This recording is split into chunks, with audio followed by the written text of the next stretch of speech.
Welcome to WatchMojo, and today we'll be counting down our picks for the top 22 video game fails of each year, from 2000 to 2021.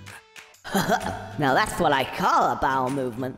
For this list, we're primarily looking at the industry side of gaming rather than games that were just bad by themselves. Let us know in the comments which you think is the most embarrassing. 2000, Shenmue. Yamagishi-san almost got ran over too. Yamagishi-san? Yeah, the car was going so fast, he got shocked and fell. Released in the year 2000 in North America for the Dreamcast, Shenmue remains one of the most influential games ever made. It was a stunning 3D open world that was huge for the time, featuring many memorable characters and tons of immersive elements, like having to actually dial every individual number into the phone. But financially, Shenmue was an absolute disaster. But Liu Sun's father is in the hospital now. His family's having a hard time. Its development costs soared to $70 million for both the first and second games, making it the most expensive game ever made at the time. It was so expensive that every single Dreamcast owner would have had to buy the game twice for it to be profitable.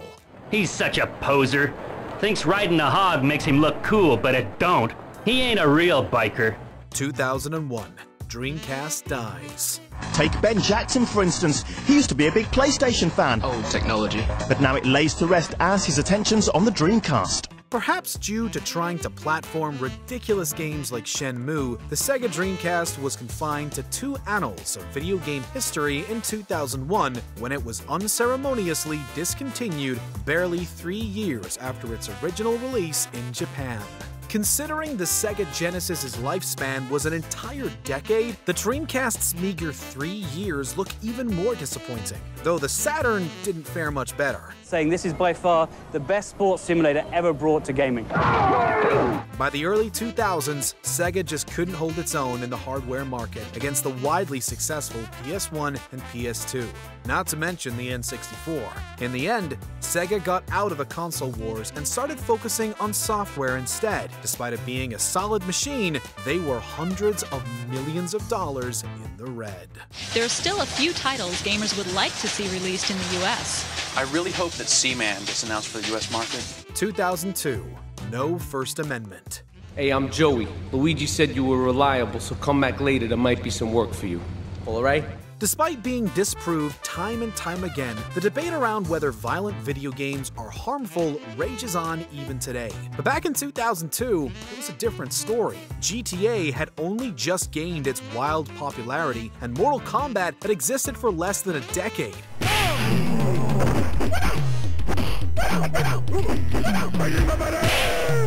In this often forgotten chapter of history, back in April 2002, US Judge Stephen Limbaugh passed a ruling that video games were so dangerous they shouldn't be protected under the First Amendment, in stark contrast to violent movies. Of course, this didn't last for long, and by 2011, there were far less censorship in violent games in America. Limbaugh failed to ban video games, and today, nobody knows who he is.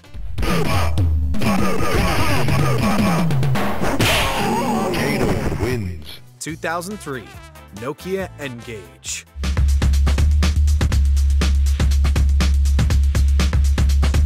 Before smartphones, if you wanted to play games on the go, your only real option was a Game Boy. Of course, Game Boys were great and had plenty of outstanding titles, so this wasn't much of an issue, unless you're a cell phone company that desperately wants a piece of that portable gaming pie. That's why Nokia released the N-Gage in 2003, a tiny handheld device that wasn't just a games console, it also had an MP3 player built in and some actual cell phone functionality.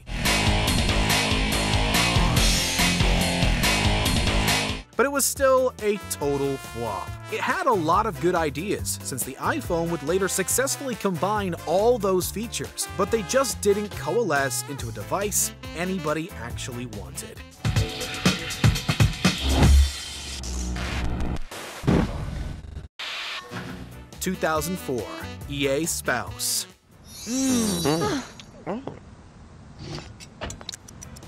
This was probably the first ever window we got into the crunch culture that remains rife in the gaming industry, and it was a massive fail on the part of EA. Writing anonymously at the time, Erin Hoffman wrote a long, public blog post detailing how her husband was working extremely long, grueling hours on The Sims, as he was stuck in the office for 12-hour days, 6 days a week. Bluff, G. In effect. Grammy McClay? It was a disaster for EA, but ultimately their failure to have reasonable labor practices at the time led to the company being one of the better ones for crunch in the 2020s, albeit with plenty of other problems.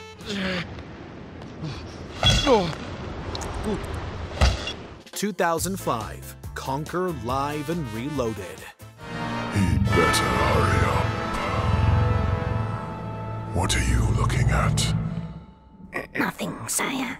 This filthy 3D platformer hit the N64 in 2001, bringing with it foul language and dirty jokes, all of which served to make it iconic. However, shortly after making it, the golden days for Rare were over, and the company was acquired by Microsoft in 2002. What followed was a remaster on the original Xbox, one which is widely regarded as a deeply inferior product. Who wants some of the dope? Yeah, cash, prizes. Not only are the uncanny graphics downright unpleasant to look at, but much of its beloved toilet humor was bizarrely censored. You'd think that Nintendo would have been the company to tone down the game rather than Microsoft. Now that's what I call a bowel movement. 2006, Okami.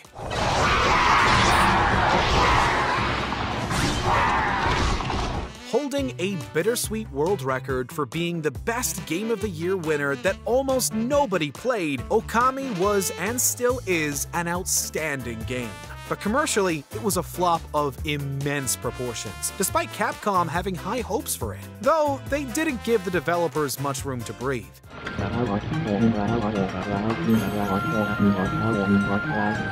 It came right at the end of the PS2's lifetime, and hardly anybody bought it, though everyone who played it loved it. Ultimately, it was such a big failure that Capcom closed Clover Studio in 2007 after God Hand released, a similarly acclaimed game that also sold nearly no copies. See you around, fat boy.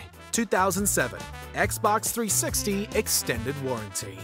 So I restarted it, tried again, and sure enough it crashed again. So I tried a different game and that one broke, and I tried a different game and it became clear it was the hardware. The Xbox itself had broken. The Xbox 360 was a great console that many people have fond memories of, but boy did it have a lot of issues. The base model of the console that launched in 2006 was plagued with technical difficulties, chief among them the infamous red ring of death that could totally kill your console.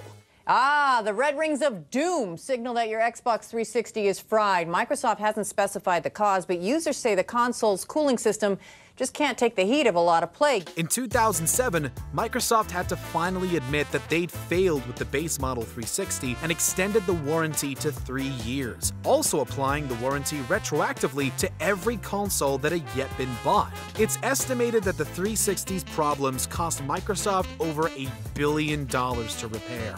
The failure was letting it release in this condition. Each incident is unique and looked on a case-by-case basis, and they say they do everything they can when people have problems. 2008, Wii Music.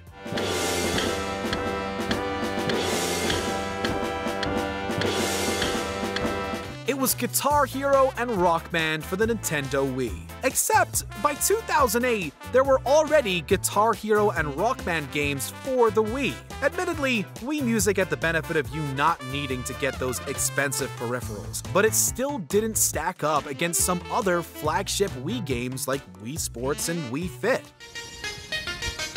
You can pluck, bra speaking. You strum. You were left waving your arm around to the vague rhythm of the music, or even tapping the A button over and over again to a selection of bizarre songs that ranged from out-of-copyright folk songs and nursery rhymes to the theme songs for big Nintendo properties. It was a commercial failure.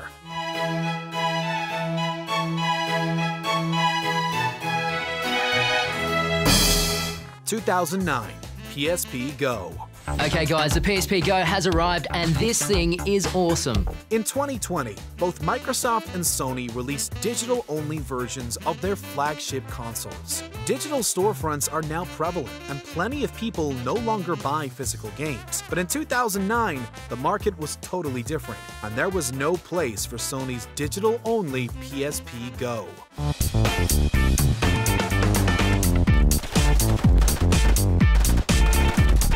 The PSP Go was a slimmer, lighter device, but people didn't like being stuck buying digital games, nor did they like the lack of UMD drive. So, nobody bought it, despite Sony's slashing prices. The PSP Go put the writing on the wall for Sony's portable consoles, as the PS Vita was also a failure, largely because of Sony not supporting it enough.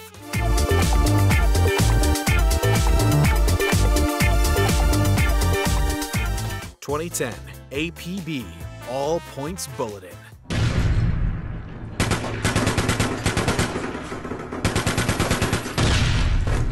The year was 2010. David Jones, one of the original founders of Rockstar, had a vision, and that vision was GTA Online. Releasing a few years before the actual GTA Online would appear, APB All Points Bulletin was an open-world MMO in the modern day, setting it aside from other popular MMOs at the time like World of Warcraft and Final Fantasy XI.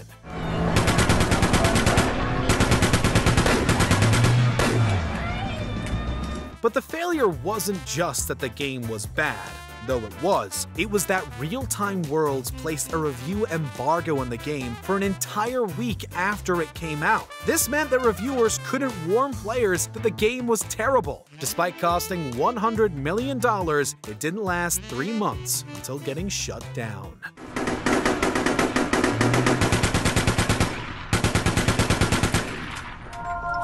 2011, the PlayStation Network hack. The entire Sony PlayStation network has been paralysed, frozen after a hacker penetrated the system and gained access to the personal details of tens of millions of gamers across the world. A massive data breach that took Sony years to recover from, and April 2011, 77 million PSN accounts were breached by hackers with plenty of information stolen.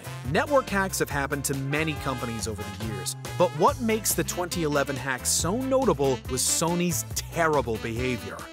While there is no evidence at this time that credit card data was taken, we cannot rule out the possibility. It didn't take PSN down for days, and it wasn't until the following month that the company finally confessed that personal information was compromised. Multiple lawsuits were brought against Sony for its failure to respond appropriately to the hack, and in the end, it tried to buy back consumer goodwill by giving away 2 free games and 1 free month of PS Plus. Thanks, Sony. Potentially have your personal details, out there in the ether and in the hands of a group. 2012, the Wii U. Turn your living room into a virtual video game playground. Get your family and friends together in the living room and bring the party to life with your Wii U game system. The strange middle child between the Wii and the Switch, it wasn't clear back in 2012 exactly what Nintendo was aiming for. Of course, in hindsight, the Wii U makes a lot more sense as a step towards the Switch, but at the time, it was a weird and baffling device. With online play, you can compete with people across the country and from around the world. Marketed on the large gamepad that could be used to play games without the TV, the Wii U was even more underpowered compared to its contemporaries than the Wii was. It had some great first-party Nintendo games, sure, but nothing that would sell the console to people who weren't already die-hard Nintendo fans. It was the biggest failure in the company's history. Wii U is all about unique experiences you can't have anywhere else. 2013. Xbox One's pre-launch.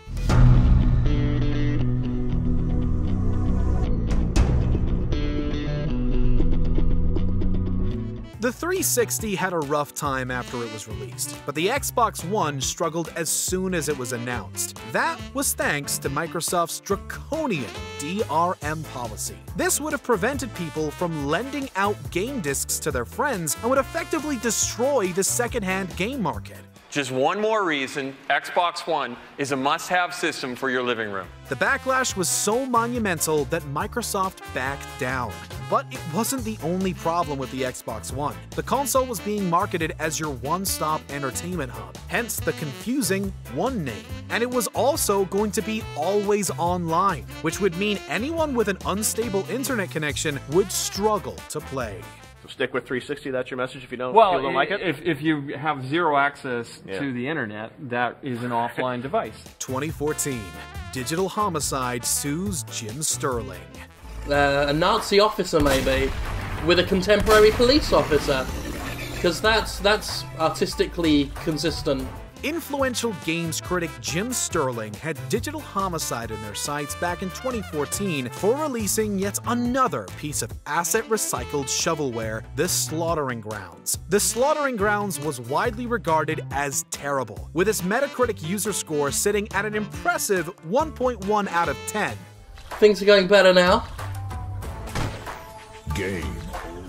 But Digital Homicide brought a lawsuit against Sterling for libel to the tune of $10 million, as well as another lawsuit against some anonymous Steam users for poorly reviewing the game, that time for $18 million. Unsurprisingly, the lawsuit was eventually thrown out of court with prejudice, and Valve removed the studio from Steam. Okay, you do that. 2015, Batman Arkham Knight on PC.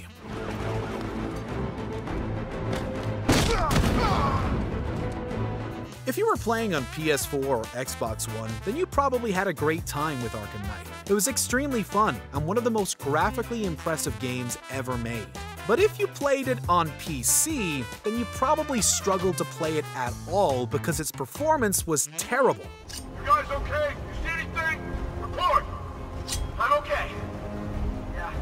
It was clear enough that Rocksteady didn't care about the PC port of the game, and the issues were so pronounced that it was temporarily removed from Steam. Even playing it today, you'll have to do a lot of fine-tuning to optimize it and prevent all those dropped frames and unpleasant stutters.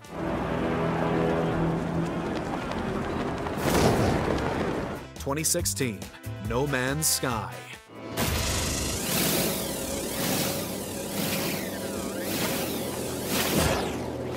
Seeing potential in this universe-sized survival game, Sony put the weight of its marketing machine behind No Man's Sky, promoting it to hell and back.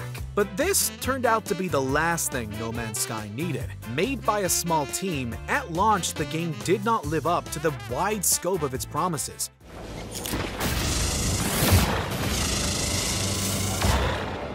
It was empty, difficult to play co-op with no real aim beyond reaching the center of the galaxy, a feat which, if you accomplished it, just pushed you back to the beginning. The game has improved by leaps and bounds since 2016 thanks to constant updates and support, but its disastrous launch will never truly be forgotten. It's got trading, fighting, exploring, survival, and it's a huge game. 2017, Star Wars Battlefront 2 loot boxes.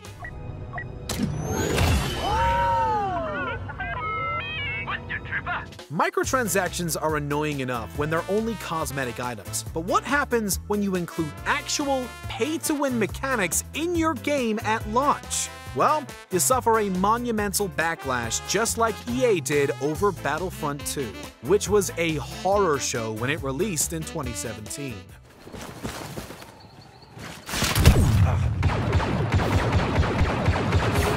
It took dozens of hours to unlock high-level characters in-game, while wealthier players could simply pay for loot boxes and earn those characters right away, which made the game easier for them. People were irate, and the mechanics were finally removed in an update the following year, months after launch, when many had already given up. 2018, Fallout 76.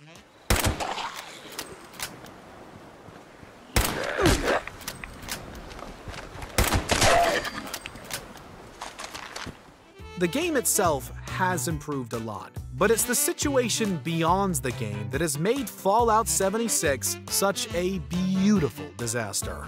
First, like many Bethesda games, it launched in a broken state, but as it was an MMO, modders were unable to step in and fix the issues.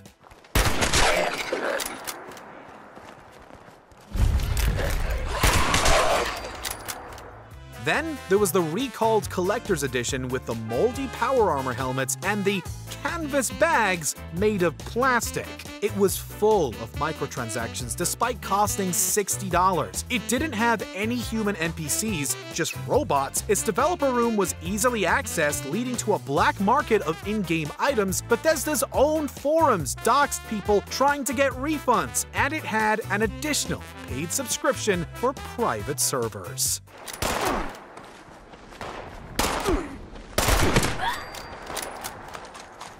(2019) Google Stadia. It's the place where you can instantly play the best games on the things you already own, wherever there's an internet connection. It's sort of like streaming TV shows or music, but instead it's high-quality games. The Stadia service has definitely improved, but its launch was an overwhelming failure thanks to Google's poor marketing. Stadia was a bizarre subscription-based product that could cost you $10 a month to access the service, with the actual games themselves commanding high prices on top. You can bring the same incredible gaming experiences to just about all the screens in your life. Your favorite games on your laptop, desktop, and select tablets and smartphones. It wasn't until April 2020 that Stadia's free version went live, in which free-to-play games like Destiny 2 could be accessed without paying a cent. But why it didn't launch like this is anyone's guess. However, it's not clear how long Stadia has until Google kills it. In 2021, the only first-party Stadia studio was shuttered before it even made a single game. Coming to all kinds of screens everywhere. 2020, scalping.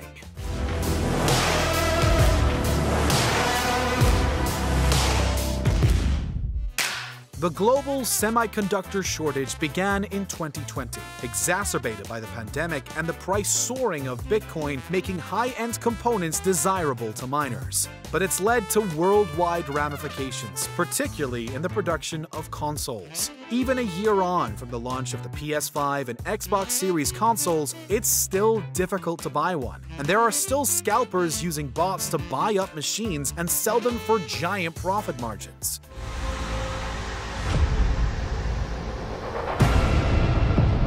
Following the announcement of the Steam Deck in 2021, Valve put a lot of checks in place to try and prevent scalping, which further shows Sony and Microsoft's failures in doing anything about the scalper situation the previous year. Reserve yours now. Before we continue, be sure to subscribe to our channel and ring the bell to get notified about our latest videos. You have the option to be notified for occasional videos or all of them. If you're on your phone, make sure to go into your settings and switch on notifications. 2021, Apple versus Epic.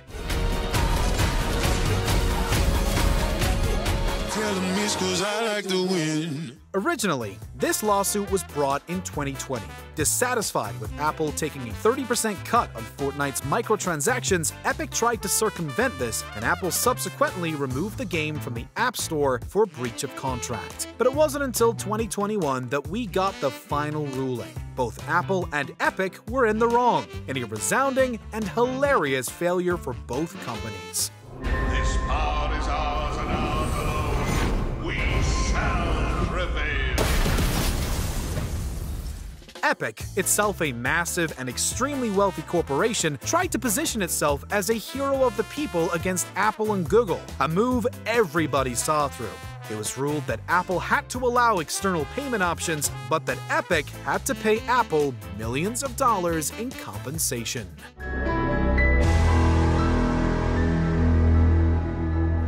In the mood for more awesome gaming content? Be sure to check out this video here on Mojo Plays. And don't forget to subscribe and ring the bell to be notified about our latest videos.